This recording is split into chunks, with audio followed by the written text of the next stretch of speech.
Hello everyone, my self सी काजल डेरोलिया। उम्मीद करते हैं सब बहुत बहुत अच्छे होंगे। हमारा आज का जो सेशन है वो CMA फाउंडेशन स्टूडेंट्स के लिए है, जहां हम कुछ important MCQs related to paper 3 that is law and ethics से रिलेटेड कुछ इम्पोर्टेंट MCQs जो हैं आपके एग्ज़ाम पॉइंट ऑफ व्यू से, वो हम लोग आज डिस्कस करेंगे। ये सारे क्वेश्चंस उन स्टूडेंट्स के लिए बहुत इंपॉर्टेंट है जिनका एग्ज़ाम अभी दिसंबर 2020 में ड्यू है। इस क्लास से एटलीस्ट आपको एक आइडिया लग जाएगा कि किस पैटर्न पे आपको रिवीजन करके जाना है। इसी पैटर्न पे इस क्लास में हम लोग जो भी क्वेश्चंस डिस्कस करेंगे उसी पैटर्न पे हमारे एग्ज़ाम में MCQs बनेंगे। तो ये क्लास आपके लिए बहुत इंपॉर्टेंट होने वाली है। चलो हम लोग स्टार्ट करते हैं अपना आज का ये सेशन।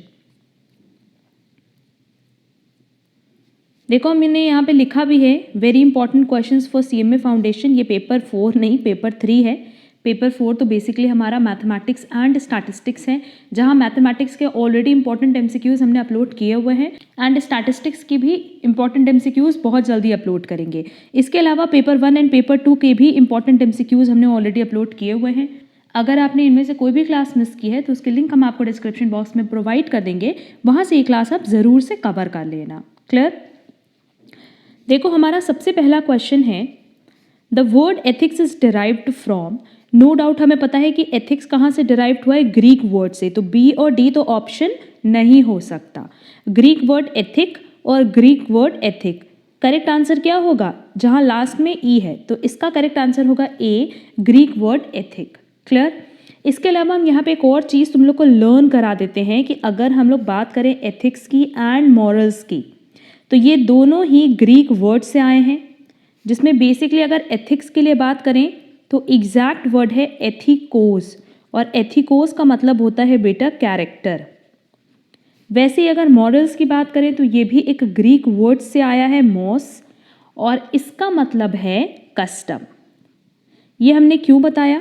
सो दैट आप ये पॉइंट भी यहाँ पे लर्न कर लो, क्योंकि ये भी एग्जाम पॉइंट ऑफ व्यू से बहुत रेलेवेंट है। क्लियर? चलेंगे नेक्स्ट क्वेश्चन पे। Whether a stipulation is a condition or a warranty depends on। Stipulation मतलब क्या होता है? टर्म्स, कि जो आप कॉन्ट्रैक्ट कर रहे हो उसके टर्म्स क्या हैं। तो वो टर्म कंडीशन भी हो सकती है, वारंटी भी हो सकती है। किस पे डिपेंड होता है बेटा? इस पे कि आपने कॉन्ट्रैक्ट कैसे बनाया है। अब देखो कंडीशन और वारंटी में डिफरेंस क्या होता है। अगर हम लोग बात करें कंडीशन की, तो कंडीशन ब्रेक होने पे आप चाहो तो पूरा का पूरा कॉन्ट्रैक्ट कैंसिल करके अपने पैसे वापस ले सकते हो। एंड वारंटी अगर ब्रेक हुई ना, तो सिर्फ क्या होगा कि जो डैमेजेस हुआ है उस कॉन्ट्रैक्ट में वो आपको वो रिकवर करने का राइट है, बट पूरा कॉन्ट्रैक्ट आप कैंसिल नहीं कर सकते। तो इसका मतलब टर्म्स कंडीशन है या वारंटी किस पे डिपेंड होता है बेटा? The construction of the contract, कि कॉन्ट्रैक्ट कैसा बना है। तो इसका करेक्ट आंसर होगा A. Next, is a pronote executed in favour of a minor good in law. हम सबको पता है, करेक्ट, यस। ये क्वेश्चन भी हमारे इंस्टीट्यूट के मैट का ही है। नेक्स्ट, एन ऑफर और इट्स एक्सेप्टेंस और both may be made by words, none of the mentioned options, either by word or by conduct or by conduct। अब देखो चाहे ऑफर हो चाहे उसकी एक्सेप्टेंस हो, ये दोनों तरीके से हो सकता है ना। मतलब दोनों तरीके से एक्सप्रेस भी हो सकता है और इम्प्लाइड भी हो सकता है। एक्सप्रेस में दो चीज़ आती है, एक आता है बाय ओरल और रिटन। आप लोग को लगता है ओरल रिटन अलग चीज़ है, नहीं। ओरल रिटन दोनों ही एक्सप्रेस कॉन्ट्रैक्ट का पार्ट है, जहां आप बोल के या लिख के बताते हो। और इम्प्लाइड मतलब जहां पे आपको कुछ बोलने की ज़रूरत नहीं होती। जैसे अगर हम किसी बस से ट्रैवल करेंगे तो हमें कंडक्टर ये नहीं बताता कि हमें उसके चार्जेस पे करने हैं। हमें पता होता है कि अगर हम बस से ट्रैवल करें तो हमें उसके लिए कुछ ना कुछ पेमेंट ज़रूर करना होगा। क्लियर? तो ऑफर एक्सेप्टेंस बनाया जा सकता है ईदर बाय वर्ड्स और by conducts, that is C. Next, ethics is simply the study of but of his behavior, B। next, sub sale by the seller with seller's consent leads to loss of stoppage in transit। अब ये कह रहा है कि अगर मान लो एक seller है एक बायर है, सेलर ने गुड सेल किया तो नो डाउट जो प्रॉपर्टी है दैट इज ओनरशिप वो ट्रांसफर हो चुकी है, बट गुड्स की अभी तक डिलीवरी नहीं हुई है। मतलब गुड्स का जो पोजीशन है वो किसके पास है? सेलर के पास है। क्लियर? अब सेलर की परमिशन से बायर ने वो गुड्स किसी थर्ड पार्टी को सेल कर दिया। तो अगर बायर ने थर्ड पार्टी को वो गुड्स सेल कर दिया, किसके कंसेंट पे? सेलर के कंसेंट पे। तो क्या सेलर उसको रास्ते में रोक सकता है? देखो ये कंडीशन तब अराइज होती है ना जब सेलर कौन होगा? अनपेड सेलर होगा। क्यों? क्योंकि अगर मान लो वो पेड सेलर होता तब तो बात ही नहीं आती। भाई अगर सेलर को पैसे मिल गए तो उसको क्या मतलब है, वो तो गुड्स की डिलीवरी दे देगा, है ना। क्वेश्चन में ये बोला है कि सेलर गुड्स रोकने का राइट इन ट्रांजिट, मतलब रास्ते में जो गुड्स है, और रास्ते में जो गुड्स है उसको रोकने का राइट कब लॉस कर देगा? क्या? अगर उसने बायर को परमिशन दी थर्ड पार्टी को सेल करने के लिए, और अगर थर्ड पार्टी को सेल हो गया तो क्या सेलर अपना ये राइट खो देगा? हाँ। और ये सेलर कौन सा है? अनपेड सेलर है। तो अगर अनपेड सेलर ने बायर को राइट दिया कि हाँ थर्ड पार्टी को गुड्स सेल कर दीजिए, थर्ड पार्टी को गुड्स सेल हो गया, तो उस केस में सेलर चाहे या ना चाहे उसको गुड्स की डिलीवरी देनी होगी, किसको? बी को। एंड वो कोर्ट में जाकर के केस कर देगा कि हमें मेरे पैसे चाहिए, ठीक। गुड्स के अगेंस्ट जो उसके राइट्स हैं वो खत्म हो जाएंगे। तो इसका करेक्ट आंसर क्या होगा बेटा? B, true. Next, applied ethics is a subset of professional ethics, that is B. और अगर तुम लोग को याद हो तो बेसिकली जो एथिक्स के 4 पार्ट थे उसमें कौन कौन सी चीज़ थी? Normative, descriptive, meta and applied. तो अप्लाइड को हम लोग और क्या कहते हैं? Professional. Next, specific performance of a contract of sale of goods can be demanded only in the case of. अब देखो ये चीज़ कह रहा है कि अगर हम लोग स्पेसिफिक परफॉर्मेंस, मतलब कई बार क्या होता है कि कॉन्ट्रैक्ट सेलर कैंसिल कर देता है, मना कर देता है कि नहीं हम ये परफॉर्म नहीं करेंगे, तो बायर ये नहीं बोलेगा कि जो डैमेजेस हुआ है वो आप मेरे को रीपे करो। वो ये बोल सकता है कि नहीं आपको ये जो गुड्स का सेल है वो आपको परफॉर्म करना ही होगा, दैट इज स्पेसिफिकली आपको वो परफॉर्मेंस देनी होगी। तो ये स्पेसिफिक परफॉर्मेंस किस केस में हो सकता है बेटा? सिर्फ उस केस में जहां गुड्स उस पॉइंट ऑफ टाइम पे एग्जिस्ट कर रहा था जब कॉन्ट्रैक्ट हुआ था। मतलब जब बायर और सेलर के बीच में कॉन्ट्रैक्ट हुआ था उस पॉइंट ऑफ टाइम पे अगर गुड्स की एग्जिस्टेंस थी तो सिर्फ उस गुड्स के लिए स्पेसिफिक परफॉर्मेंस के लिए क्लेम किया जा सकता है, बाकी किसी गुड्स के लिए नहीं। जैसे फ्यूचर गुड्स है, कंटिंजेंट गुड्स है, तो फ्यूचर गुड्स तो आप वैसे भी फ्यूचर में बना करके देने वाले हो, अभी तो वो वैसे भी एग्जिस्ट नहीं कर रहा है। क्लियर? तो इसका करेक्ट आंसर क्या हो जाएगा? सी, स्पेसिफिक और ascertain goods. Next, business ethics is a code of conduct which society should follow while conducting their social activities. True. Next, absolute acceptance means, absolute acceptance मतलब जहाँ कुछ कोई भी इफ़ और बट ना हो, मतलब बिना किसी कंडीशन के, बिना किसी टर्म्स के जब आप एक्सेप्टेंस करते हो। जैसे अगर मान लो ए ने बी को ऑफर दिया कि हम आपसे आपकी बिल्डिंग परचेज करेंगे और बदले में आपको 25 लाख रुपए देने वाले हैं। क्लियर? तो अगर बी ने इसको एज इट इज़ एक्सेप्ट किया तब तो एक्सेप्टेंस मानेंगे, पर अगर मान लो बी ने बोला कि नहीं हम 25 लाख नहीं 30 लाख लेंगे, तो क्या ये एक्सेप्टेंस मानी जाएगी? नहीं। तो इसका करेक्ट आंसर क्या होगा? C, unconditional acceptance. Next, is offer of performance discharge of obligation. अगर ऑफर या परफॉर्मेंस कर रहे हैं तो क्या ये ऑब्लिगेशन को डिस्चार्ज करेगा? बट ऑब्वियस करेगा, दैट इज यस। ये भी आपके इंस्टीट्यूट के मैट का ही क्वेश्चन है। Next, consider the following statement. ये 4 स्टेटमेंट दिए और हमें बताना है which of the above is are wagering agreement. अब देखो वेजरिंग अग्रीमेंट बेसिकली कैसे अग्रीमेंट होते हैं बेटा? वॉइड, जो कि इन्फोर्सेबल नहीं होते बाय लॉ। अब वेजरिंग अग्रीमेंट मतलब बेसिकली एक अनसर्टेन इवेंट पे ये डिपेंड होता है। अगर वो अनसर्टेन इवेंट हुआ तो आपको पैसा मिलेगा, नहीं हुआ तो नहीं मिलेगा। एंड वेजरिंग अग्रीमेंट मतलब एक ऐसा अग्रीमेंट जहाँ पे आपके चांसेस विन और लूज के क्या होते हैं? इक्वल, मतलब जीतने और हारने की प्रोबेबिलिटी कितनी होगी? 50%। क्लियर? तो देखो हमारे पास जो ऑप्शन दिया है, इंश्योरेंस कॉन्ट्रैक्ट है, क्रॉसवर्ड पजल जो कि आपकी पर्सनल स्किल और इंटेलिजेंस पे है, लॉटरी, चिट फंड। अब देखो अगर इसमें लॉटरी की बात करोगे ना बेटा तो ये वेजरिंग अग्रीमेंट है जो कि वॉइड है, और पहला, दूसरा और लास्ट अगर देखोगे तो ये भी वेजरिंग अग्रीमेंट है, बट ये कैसे अग्रीमेंट है? जो कि वैलिड है एज पर लॉ। क्लियर? तो इसका मतलब इसका करेक्ट आंसर क्या हो जाएगा?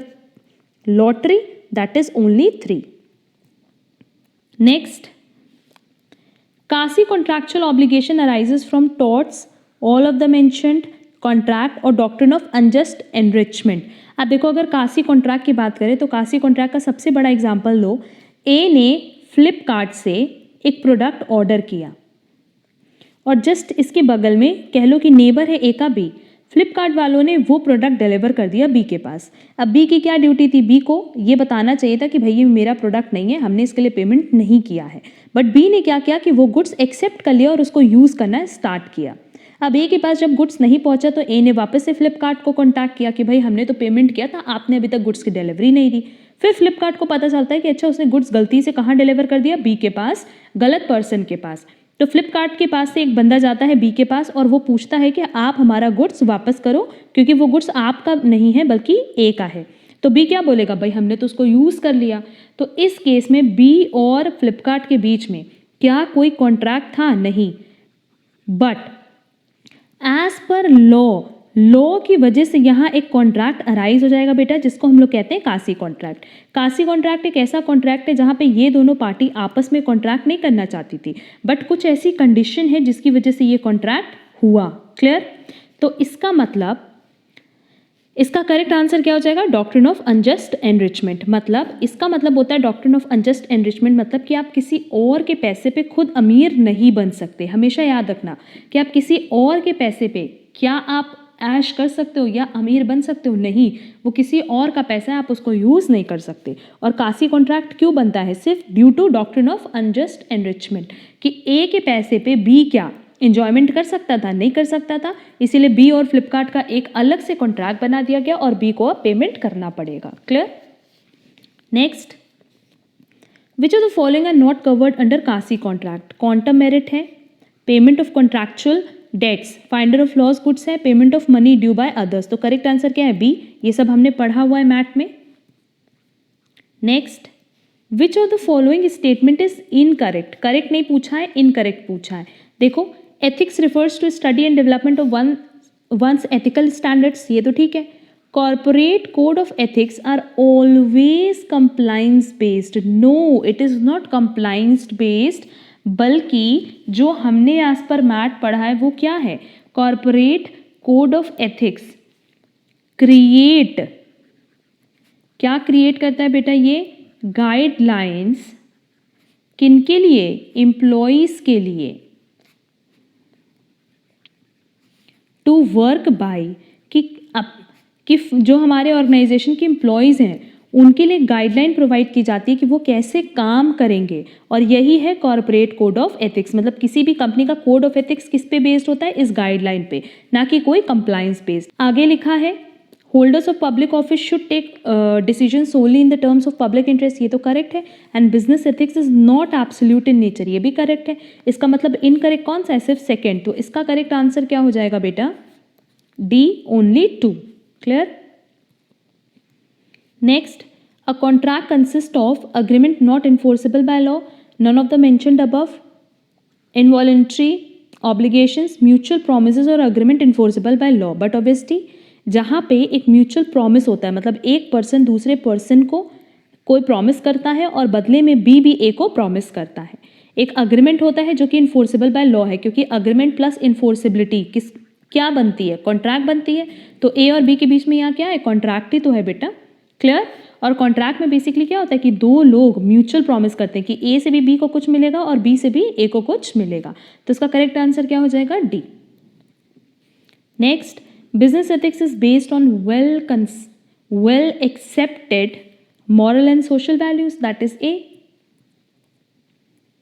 नेक्स्ट, गुड्स मीन्स हम सबको पता है कि गुड्स मतलब सेल ऑफ गुड्स एक्ट में किस तरह के गुड्स की बात करते हैं? सिर्फ मूवेबल प्रॉपर्टी की, क्योंकि इमूवेबल प्रॉपर्टी पे सेल ऑफ गुड्स एक्ट नहीं लगता। तो इसका करेक्ट आंसर क्या होगा बेटा? देखो, इमूवेबल प्रॉपर्टी तो पहले ही हटा दो। फर्स्ट है every kind of movable property other than actionable claims and money, और ये है including actionable claims and money. तो मनी को तो वैसे भी हम लोग इंक्लूड नहीं करते हैं सेल ऑफ गुड्स एक्ट में। तो करेक्ट आंसर क्या होगा? 1, that is D. Next, business ethics has a dash application, but obvious universal application की ऑल ओवर वर्ल्ड ही अप्लाई होता है। Clear? Next, administrative corruptions include gifts to the inspectors, factory managers, executive director, or all of the mentioned options, but obvious inspectors, that is A। Next, which of these expenses can be considered as necessary in case of a minor person. हम सबको पता है कि अगर minor person के साथ कोई contract होता है तो वो क्या होता है, वॉइड।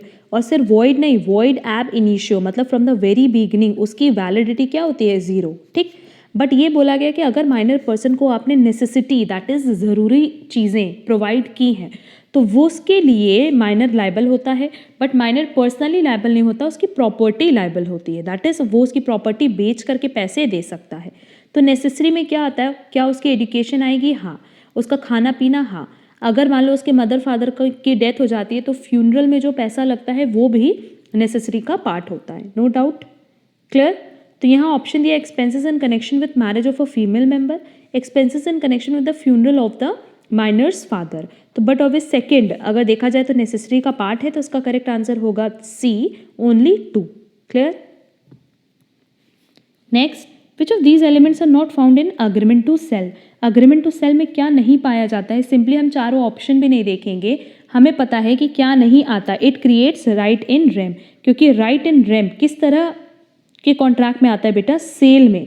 और अग्रीमेंट टू सेल में क्या पाया जाता है, राइट इन पर्सोनम। तो इसका करेक्ट आंसर होगा C, it creates right in RAM.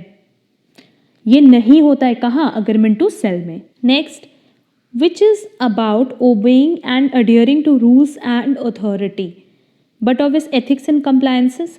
देखो अगर एथिक्स में बात करो ना बेटा, तो हम एथिक्स का सिंपली आप लोगों को कॉन्सेप्ट बताते हैं कि जितना भी क्वेश्चन इंस्टीट्यूट की मैट में एमसीक्यूज फॉर्म में दिया है वही सारा पढ़ लो, वही रिपीट करता है एग्जाम में। Next, which of the following is not a code of conduct, code of practices, code of behaviour, code of management और code of ethics, but obvious code of management. Next, drawer of a bill of exchanges generally, अगर drawer की बात करें बेटा तो वो creditor होता है, और ड्रॉई की बात करें तो वो डेटर होता है। Next, an auction sale is complete on the, अब देखो ऑक्शन सेल तुम सबको पता होगा, सबने मूवी देखी है ना, तो बहुत सारी मूवीज़ में ये दिखाता है ना नीलामी, जहाँ पे बोली लगती है घर की, तो लोग अपने अपने हिसाब से बोली लगाते हैं, 10 लाख 1, 10 लाख 2, 10 लाख 3, ऐसा होता है ना। तो जहाँ पे आपका हैमर फॉल होगा, मतलब जिस भी बोली के लिए हैमर फॉल होगा वहाँ पे वो फाइनल हो जाता है। कई सारी मूवीज़ में देखा है ना, जैसे ओम जे जगदीश में था, इसके अलावा और भी हम लोग 1-2 मूवी देखे हैं जहाँ पे ये चीज़ होती है कि नीलामी लगती है, बोली लगती है, और जो फाइनल बोली होती है, जैसे अगर आपने 25 लाख बोला तो 25 लाख 1, 25 लाख 2, 25 लाख 3 के बाद हैमर फॉल करेगा, और हैमर फॉल करने के बाद फिर कोई अपनी बोली नहीं लगा सकता, तो वहाँ पे ऑक्शन सेल खत्म हो जाती है। तो इसका करेक्ट आंसर क्या होगा बेटा, A, fall of hammer. Next, select the false statements, देख लेते हैं कौन सा स्टेटमेंट फॉल्स है। Business ethics are recorded to improve the customers confidence, ये करेक्ट है। Law is codification of principle, ये रॉन्ग है। The relevance of ethics is in its application, business ethics are mandatory for the survival of the business, but obvious B, क्योंकि law is codification of principle, ये statement गलत है।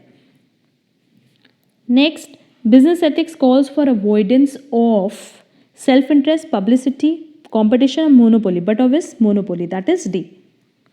Next, novation का मतलब हम सबको पता है कि सब्सटीट्यूशन ऑफ न्यू पार्टीज, की जो ओल्ड कॉन्ट्रैक्ट था उसमें ए की जगह मान लो सी आ गया, तो नई पार्टीज को हम सब्सटीट्यूट कर देते हैं, that is B. Next, a contract should be performed by the promisor's legal executives, the promisor's agent, all of the mentioned above और द प्रोमिसर। अब देखो कॉन्ट्रैक्ट इनमें से कोई भी परफॉर्म कर सकता है, बस शर्त क्या होती है कि जो कॉन्ट्रैक्ट है उसमें हम प्रोमिसर के स्किल पे डिपेंड ना कर रहे हों। जैसे फिर इन केस मान लो आपने किसी पर्टिकुलर टीचर से स्टडी करना है, तो उस केस में अगर उस टीचर की डेथ हो जाती है तो क्या उसके फैमिली मेम्बर वो कॉन्ट्रैक्ट परफॉर्म कर सकते हैं, नहीं कर सकते। बट इन जनरल तो कोई भी कॉन्ट्रैक्ट परफॉर्म कर सकता है। जैसे अगर मान लो ए और बी के बीच में कॉन्ट्रैक्ट हुआ है, ए ने बी से बोला कि हम आपको गुड्स की डिलीवरी देंगे, और ए की इसके बाद डेथ हो जाएगी, तो क्या ए का जो एजेंट है, ए का लीगल रिप्रेजेंटेटिव है, वो क्या कॉन्ट्रैक्ट कंटिन्यू कर सकता है? हाँ कर सकता है, और वो परफॉर्म कर सकता है। तो इसका करेक्ट आंसर क्या होगा बेटा, C. Next, the age of majority is decided as per Indian Majority Act 1875, that is A. Next, ethics is regarded as dash process, but obvious active process. Next, The Sale of Goods Act 1930 came into force on 1st day of July 1930. Next, N advertisement for sale of goods by auction. हमने क्या किया, advertisement किया है जहां हम ये कह रहे हैं कि हम नीलामी के थ्रू गुड्स बेचेंगे। तो ये एडवर्टीजमेंट क्या है बेटा, इन्विटेशन है। बाद में हम चाहें तो उसको कैंसिल भी कर सकते हैं। तो इसका करेक्ट आंसर क्या होगा, B. Next, ethics has evolved with the evolution of society, that is A. Next, select the odd one, coercion, capacity, mistake, fraud, but obvious capacity, क्योंकि अगर coercion की बात करें, mistake की बात करें, fraud की बात करें तो ये सब किस केस में होता है, जहां पे आपका कंसेंट फ्री ना हो, बट कैपेसिटी इसका पार्ट नहीं है। तो इसका करेक्ट आंसर क्या होगा बेटा, B. Next, when delivery of goods is to be made in future, it is a case of future की बात किया तो but obvious forward delivery, that is C. This is not of 7 principles of public life. देखो कौन कौन सा option दिया है, ऑनेस्टी, अकाउंटेबिलिटी, कंटेंट और इंटीग्रिटी। बट ऑब्वियस कंटेंट इसका पार्ट नहीं है, बल्कि ऑनेस्टी, अकाउंटेबिलिटी और इंटीग्रिटी है। Next, a promisee is, promisee कौन होता है बेटा, a person to whom the promise is made. दो पर्सन होते हैं ना, ए बी, ए ने प्रॉमिस किया है तो ये प्रॉमिसर होगा और जिसको प्रॉमिस किया है वो प्रॉमिसी होगा। Next, which of the following persons are disqualified from contracting, जो कॉन्ट्रैक्ट नहीं कर सकता, foreign sovereign, that is C. Next, which one of the following statement is correct, notice of dishonour is not necessary in case of promissory note and check, necessary in case of exchange and promissory, necessary in case of bill of exchange and promissory note, not necessary in case of a bill of exchange and check। अगर notice की बात करें किससे related, dishonour से related, तो promissory note and check में notice देने की ज़रूरत नहीं है, बल्कि कहाँ पे इसकी रिक्वायरमेंट होती है, बिल्स ऑफ एक्सचेंज में। क्लियर, तो इसका करेक्ट आंसर होगा A. Next, the term unpaid seller includes, unpaid seller की बात करें तो एजेंट ऑफ द सेलर ही सिर्फ यहाँ पे इंक्लूड होगा, बाकी कोई भी पॉइंट नहीं।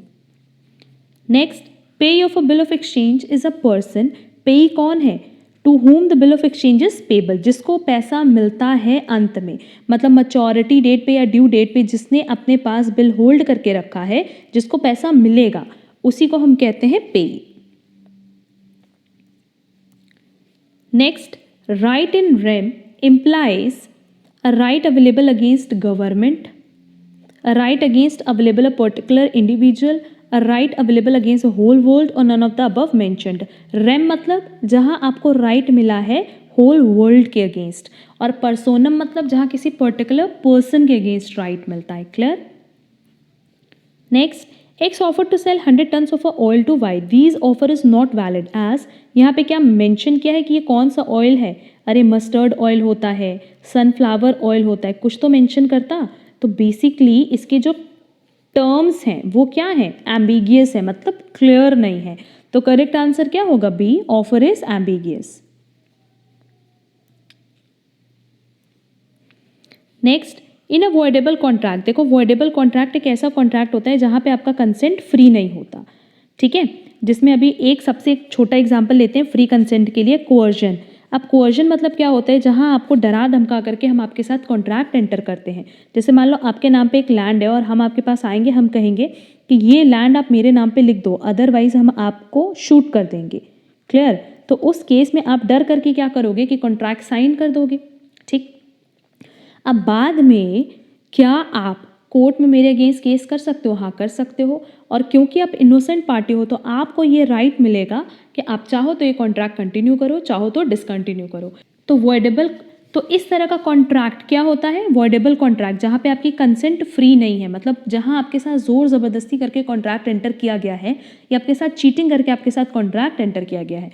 तो जो इनोसेंट पार्टी होती है उसको राइट मिलता है कि वो कॉन्ट्रैक्ट कंटिन्यू करे या डिसकंटिन्यू करे। क्लियर है। तो इसका करेक्ट आंसर क्या होगा, C, free consent of the parties is missing. Next, silence is not fraud except, देखो आपका चुप रहना फ्रॉड के इक्विवेलेंट नहीं माना जाता, बट जहां आपकी बोलने की जिम्मेदारी है या आपका ना बोलना बोलने के बराबर है, वहां आपको बोलना पड़ेगा, और वहां पे भी अगर आप साइलेंस मेंटेन करते हो तो ये माना जाता है कि आपने चीटिंग की है, दैट इज फ्रॉड किया है। तो it is a duty of the person keeping silence to speak, Either of the mentioned option, his silence in itself is equivalent to speech or none of the mentioned above. But always be either of the mentioned option. ए भी हो सकता है और सी भी हो सकता है. मतलब इन दोनों ही केसेस में आपकी चुप्पी को फ्रॉड माना जाएगा. देखो यहाँ लिखा है ना, साइलेंस इज नॉट फ्रॉड. वैसे तो साइलेंस को, चुप रहने को फ्रॉड नहीं मानते, बट इन दोनों केसेस में माना जाएगा कि अगर आप चुप हो, इसका मतलब आपकी इंटेंशन सही नहीं है, आप फ्रॉड करने की इंटेंशन से ही चुप हो. Clear? Next, which of the following is not true about a promissory note. अगर प्रोमिसरी नोट की बात करें तो सिंपली कि इसकी एक्सेप्टेंस की कोई ज़रूरत नहीं होती. बोला है नॉट ट्रू और यहाँ लिखा है नीड्स एक्सेप्टेंस. तो यहाँ क्या होना चाहिए था कि एक्सेप्टेंस की कोई ज़रूरत नहीं होती, नो नीड ऑफ एक्सेप्टेंस. तो प्रोमिसरी नोट में कौन सा सही नहीं है? First, no noting required, can not be made payable to bearer liability of the acceptor is absolute and primary. तो लास्ट तीन पॉइंट, ये लास्ट तीन स्टेटमेंट तो ट्रू है, but first statement is not true related to promissory note. Clear? Next, a check is crossed dash when it bears across its face an addition of the name of a banker, either with or without the words not negotiable, general, restrictive, none of the mentioned option और especially. but obvious especially इसका correct answer है और ये question भी हमारे institute के MAT का ही है. And last, select the odd one, acts, abstinence, capacity और at the desire of the promisor. देखो acts, abstinence and act of the desire, ये तीनों रिलेटेड किससे था बेटा? ऑफर की जो डेफिनेशन थी, ये कह लो ऑफर के जो एसेंशियल एलिमेंट्स थे उससे रिलेटेड था. क्या? कि जो कॉन्ट्रैक्ट है वो किसके कहने पे स्टार्ट होना चाहिए? प्रोमिसर के कहने पे. और प्रोमिसर ये बताता है, ऑफरर ये बताता है कि वो क्या कर सकता है कॉन्ट्रैक्ट में या क्या नहीं कर सकता. क्लियर? बट क्या कैपेसिटी इसका पार्ट है? नहीं. तो इसका करेक्ट आंसर क्या हो जाएगा? सी, कैपेसिटी. क्लियर? अब देखो ये सारे क्वेश्चंस बहुत ज़्यादा इंपॉर्टेंट थे एग्जाम पॉइंट ऑफ व्यू से, एंड कहीं ना कहीं से आपको एक पैटर्न का आइडिया लग जाएगा क्योंकि इसी पैटर्न पे आपके एग्जाम में क्वेश्चंस आने हैं, इसके बियॉन्ड कुछ नहीं आएगा. तो बहुत अच्छे से अपनी इंस्टीट्यूट की स्टडी मटेरियल कवर कर लो सो दैट आपको एग्जाम के सारे क्वेश्चंस प्रॉपर तरीके से समझ आ पाए. अगर आज की क्लास में कहीं पे भी कोई डाउट होगा तो आप कमेंट बॉक्स में कमेंट करके ज़रूर पूछना. आज के लिए बस इतना. Thank you so much.